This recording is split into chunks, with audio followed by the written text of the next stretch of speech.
नमस्कार। Hindi with Kanchan ma'am इस YouTube channel में आपका सहर्ष स्वागत है। शब्दभेद भाग 1 और शब्दभेद भाग 2 हमने पढ़ा। शब्दभेद भाग 1 में हमने संज्ञा और शब्दभेद भाग 2 में हमने सर्वनाम पढ़ा।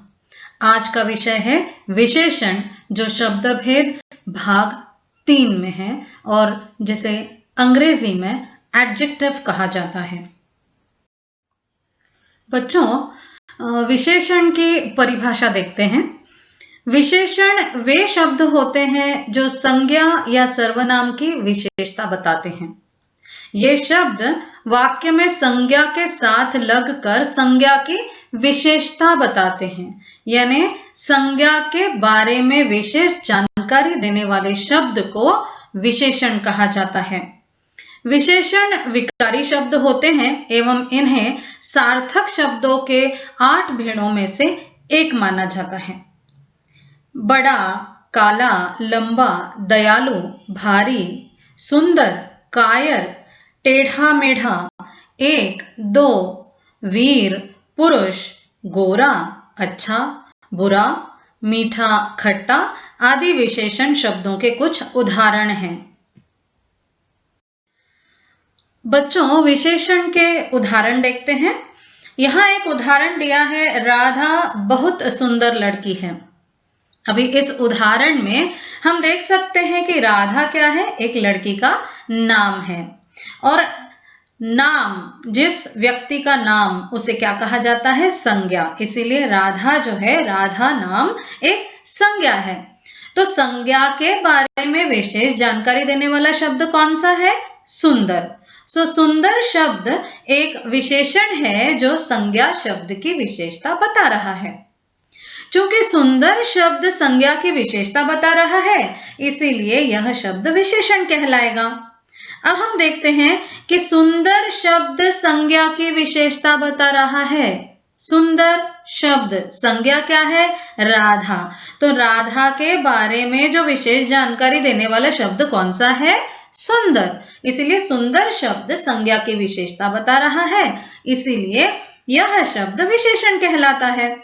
और जिस शब्द की विशेषण विशेषता बताता है, उस शब्द को विशेष्य कहा जाता है। अभी विशेषण हुआ सुंदर और विशेष्य क्या हुआ, राधा, क्योंकि राधा के बारे में विशेष जानकारी दी जा रही है। जिस शब्द के बारे में विशेष जानकारी दी जा रही है उसे कहा जाता है विशेष्य, और जो जानकारी मिल रही है वह शब्द है सुंदर। इसीलिए सुंदर जो है वह हुआ विशेषण। चलिए और एक उदाहरण देखते हैं। मोहन एक मेहनती विद्यार्थी है। मोहन एक मेहनती विद्यार्थी है। जैसे कि ऊपर दिए गए उदाहरण में हम देख सकते हैं कि यहाँ मोहन की मेहनती होने की विशेषता बताई जा रही है। यानी मोहन कैसा विद्यार्थी है, मोहन एक मेहनती विद्यार्थी है। यहाँ पर संज्ञा क्या हुआ, मोहन, और मोहन के बारे में विशेष जानकारी देने वाला शब्द हुआ मेहनती। अगर हम इस वाक्य से मेहनती विशेषण हटा देते हैं तो हमें सिर्फ यह पता चलता है कि मोहन एक विद्यार्थी है, लेकिन वह कैसा विद्यार्थी है यह हमें पता नहीं चलता। इसीलिए जब हम संज्ञा के बारे में कुछ ज्यादा जानकारी देते हैं, विशेषण का प्रयोग किया जाता है। तो जब वाक्य में मेहनती विशेषण का प्रयोग किया गया तो हमें पता चल गया कि मोहन विद्यार्थी होने के साथ साथ क्या है, मोहन विद्यार्थी होने के साथ साथ मेहनती भी है। मेहनती शब्द की विशेषता बता रहा है, अतः मेहनती शब्द जो है वह विशेषण कहलाएगा। अभी किसके बारे में जानकारी दी जा रही है, मोहन, इसीलिए मोहन हुआ विशेष्य। वाक्य में जिस संज्ञा या सर्वनाम की विशेषता बताई जाती है उन्हें विशेष्य कहा जाता है। फिर से एक बार पढ़ते हैं। वाक्य में जिस संज्ञा, यहाँ संज्ञा हुआ मोहन, तो वाक्य में मोहन या उस मोहन की जगह अगर कोई और सर्वनाम इस उपयोग में लाया गया तो उसकी विशेषता बताई जाती है, तो उसे कहा जाएगा विशेष्य। यहाँ पर विशेष्य हुआ मोहन और विशेषण हुआ मेहनती। पहले हमने संज्ञा के भेद देखे, फिर सर्वनाम के भी भेद देखे। अब हम देखने जा रहे हैं विशेषण के भेद। विशेषण के मुख्यतः 8 भेद होते हैं। पहला है गुणवाचक विशेषण, दूसरा है संख्यावाचक विशेषण, तीसरा है परिमाणवाचक विशेषण, चौथा है सार्वनामिक विशेषण, पांचवा व्यक्तिवाचक विशेषण, छठा प्रश्नवाचक विशेषण, सातवां तुलना बोधक विशेषण और आठवां संबंधवाचक विशेषण।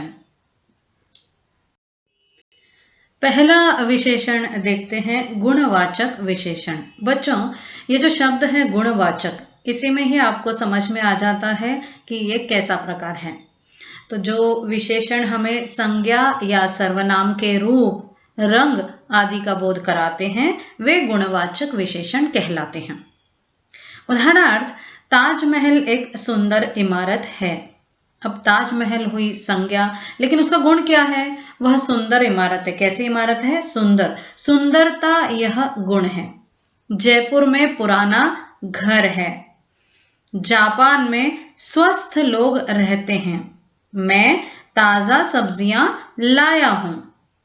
अब ये जो ऊपर दिए गए उदाहरण हैं, इन उदाहरणों में जैसा कि आपने देखा, सुंदर, पुराना, स्वस्थ, ताजा आदि शब्दों से विभिन्न वस्तुओं, व्यक्तियों आदि का रंग, रूप, गुण बताने की कोशिश की जा रही है। ताजमहल का गुण बताया है, बहुत सुंदर है। जयपुर का भी बताया है, कैसा घराना है? पुराना घराना है। जापान में स्वस्थ लोग रहते हैं, स्वस्थ होना भी यह एक व्यक्ति का गुण है।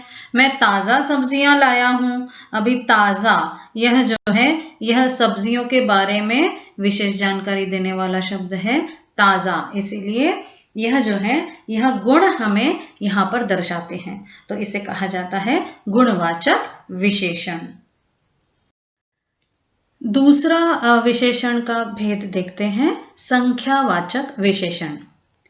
ऐसे शब्द जो संज्ञा या सर्वनाम की संख्या के बारे में बोध कराते हैं, वे शब्द संख्यावाचक विशेषण कहलाते हैं। उदाहरणार्थ, विकास 4 बार खाना खाता है। कितनी बार? 4 बार। मीना 4 केले खाती है। कितने केले? 4। दुनिया में 7 अजूबे हैं। कितने अजूबे हैं? 7। हमारे विद्यालय में 200 विद्यार्थी पढ़ते हैं। कितने विद्यार्थी? 200। यानी यहाँ पर संख्या के बारे में बताया गया है। तो मीना 4 केले खाती है। कौन खाती है? मीना। परंतु कितने केले खाती है? 4। तो ये क्या हुआ? संख्यावाचक विशेषण। अब जैसे कि ऊपर दिए गए उदाहरणों में देख सकते हैं, 4, 7, 200 आदि शब्द हमें बता रहे हैं कि विकास कितनी बार खाना खाता है, मीना कितने केले खाती है और दुनिया में कितने अजूबे हैं। यानी यहाँ पर संख्या के बारे में बताया गया है और संख्या जो है वह संज्ञा के बारे में विशेष जानकारी देती है।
अब देखते हैं चौथा भेद विशेषण का, जो है सार्वनामिक विशेषण। जो सर्वनाम शब्द संज्ञा से पहले आए एवं विशेषण की तरह उस संज्ञा शब्द की विशेषता बताएं, वे शब्द सार्वनामिक विशेषण कहलाते हैं। उदाहरणार्थ, यह लड़का कक्षा में अव्वल आया। वह आदमी अच्छे से काम करना जानता है। कौन है जो सबसे उत्तम है? ऊपर दिए गए उदाहरणों में से जैसे कि आप देख सकते हैं, यह, वह, कौन आदि शब्द संज्ञा शब्द से पहले लग रहे हैं एवं विशेषण की तरह उन संज्ञा शब्दों की विशेषता बता रहे हैं, तो इन्हें कहा जाता है सार्वनामिक विशेषण। पांचवा भेद देखते हैं व्यक्तिवाचक विशेषण। जो शब्द असल में व्यक्तिवाचक संज्ञा से बने होते हैं और विशेषण शब्दों का निर्माण करते हैं, वे शब्द व्यक्तिवाचक विशेषण कहलाते हैं। उदाहरणार्थ, लखनऊ से लखनवी, भारत से भारतीय, बनारस से बनारसी। भारत क्या हुआ? संज्ञा। लखनऊ क्या हुई? संज्ञा। बनारस भी संज्ञा और जयपुर भी संज्ञा। तो उसे अगर ई लगा दिया जाए तो वह विशेषण हो जाता है। तो मुझे भारतीय खाना बहुत पसंद है। आपका यह लखनवी अंदाज मुझे अच्छा लगता है। बनारसी साड़ी मुझे सबसे ज्यादा पसंद है। हमारी दुकान पर जयपुरी मिठाइयां मिलती हैं। तो ऊपर दिए गए उदाहरणों में देख सकते हैं कि भारतीय, लखनवी, बनारसी, जयपुरी आदि शब्द हमें खाने, अंदाज आदि के बारे में बता रहे हैं, तो इन्हें कहा जाता है व्यक्तिवाचक विशेषण।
सातवां प्रकार है तुलना बोधक विशेषण।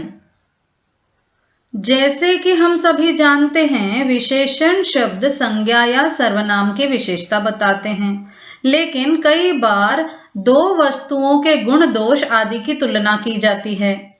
जिन शब्दों से दो वस्तुओं की परस्पर तुलना की जाती है, वे शब्द तुलना बोधक विशेषण कहलाते हैं। उदाहरणार्थ, राम सुरेश से ज्यादा सुंदर है। यहां दो व्यक्तियों की विशेषताओं की तुलना की जा रही है।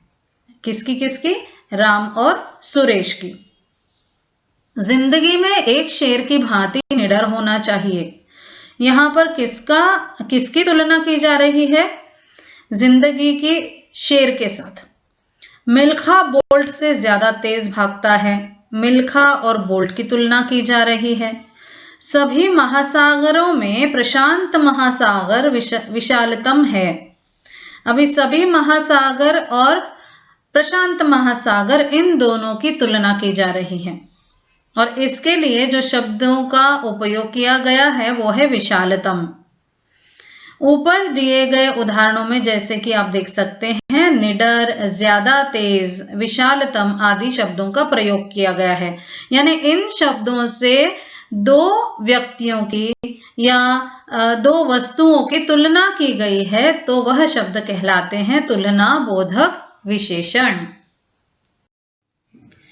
अब आते हैं 8वें और आखिरी भेद की ओर, प्रश्नवाचक विशेषण।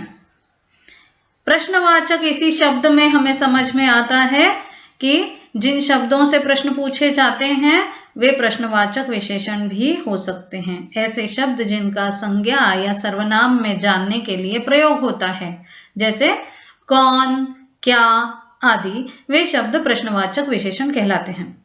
इन शब्दों का प्रयोग करके हमें किसी वस्तु, व्यक्ति आदि के बारे में ज्यादा जानने की कोशिश की जाती है। उदाहरण दिया है यहाँ पर, मेरे जाने के बाद कौन यहाँ आया था? तुम कौन सी वस्तु के बारे में बात कर रहे हो? ऊपर दिए गए उदाहरणों में आप देख सकते हैं कौन शब्द का इस्तेमाल किया गया है। यह शब्द किसी वस्तु या व्यक्ति के बारे में जानकारी लेने में सहायक है, अतः ये उदाहरण प्रश्नवाचक विशेषण के अंतर्गत आएंगे। तो बच्चों, आज हमने विशेषण के बारे में विशेष जानकारी प्राप्त की है। आशा करते हैं कि आप सभी को यह व्याकरण में शब्द भेद तीसरे भाग का विशेषण यह पाठ समझ में आया होगा।